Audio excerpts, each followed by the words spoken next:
Halo teman-teman, assalamualaikum warahmatullahi wabarakatuh. Hari ini saya lagi ada di kebun kakao saya ini teman-teman. Kebetulan hari ini adalah jadwal saya untuk melakukan penyemprotan.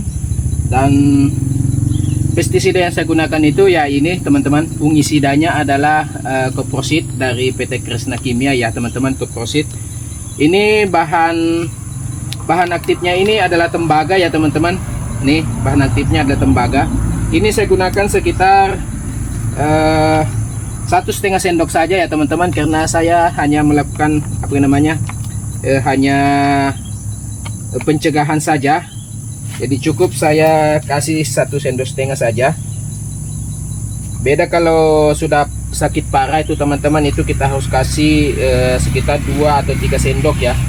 Namun di sini saya cuma melakukan pencegahan saja supaya buah kakao kita itu tidak busuk atau tidak hitam.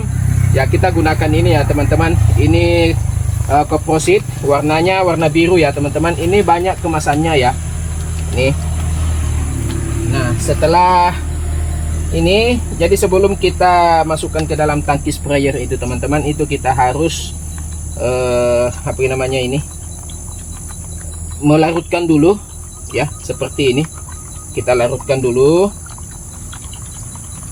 Nah ini tangki spraynya saya sudah isi air ya teman-teman, sampai di sini sampai setengah saya isi air.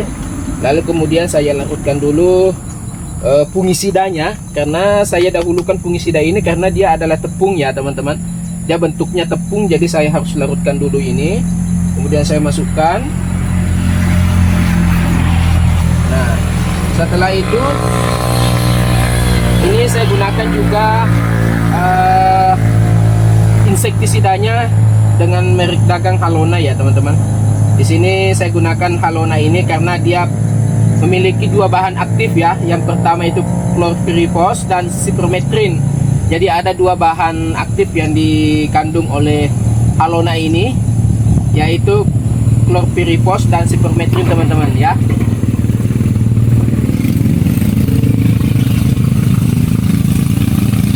Nah insektisida Halona ini cukup saya gunakan 15 mili aja teman-teman. Nih per tangki. Ini kan ukurannya 15 mili ya. 15 mili ya teman-teman. Ini saya gunakan 15 mili per tangki saja.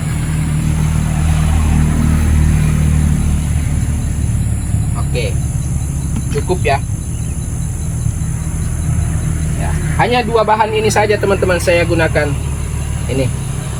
Insektisidanya Halona, kemudian fungisidanya Koprosit. Nah itu.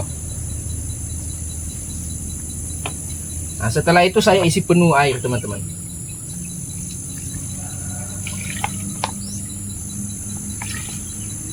Nah karena cuaca ini agak mau mendung, jadi saya tambahkan perekat ya. Perekatnya teman-teman bisa gunakan apa saja. Yang penting itu adalah perekat. Ya, di sini saya gunakan sekitar 30 mili ya teman-teman. 15 30.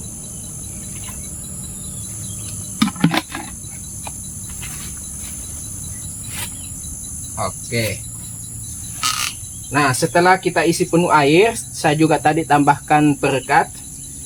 Tujuan perekat itu supaya ketika hujan turun, itu pestisida kita itu tidak terbuang ya teman-teman. Nah makanya itu penting perekat itu kita gunakan ya di setiap penyemprotan. Tapi kalau saya sih tinggal melihat cuaca saja teman-teman. Kalau cuacanya agak mendung kemudian dikhawatirkan akan turun hujan, maka saya gunakan perekat. Tapi kalau agak cerah, cuaca agak cerah, saya tidak gunakan perekat. Jadi tergantung dari cuaca aja ya teman-teman. Nah, seperti itu. Nah, setelah saya aduk, begitu semuanya saya masukkan tadi, itu kebiasaan saya seperti ini teman-teman. Setelah saya masukkan obatnya semua, isi air, kemudian saya aduk lagi. Kenapa? Karena kalau kita tidak aduk, itu dikhawatirkan pestisida yang ada di dalam tangki ini itu tidak tercampur merata teman-teman, sehingga kita perlu mengaduknya ya. Nah setelah itu kita sudah siap melakukan penyemprotan teman-teman.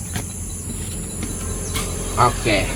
Nah, oke ya teman-teman, sekarang kita mau melakukan penyemprotan. Nah, seperti ini, itu buah yang busuk ini teman-teman, akibat curah hujan yang tinggi, itu menyebabkan buah kakao kita itu rusak atau menghitam seperti ini teman-teman. Nah, kita akan semprotkan.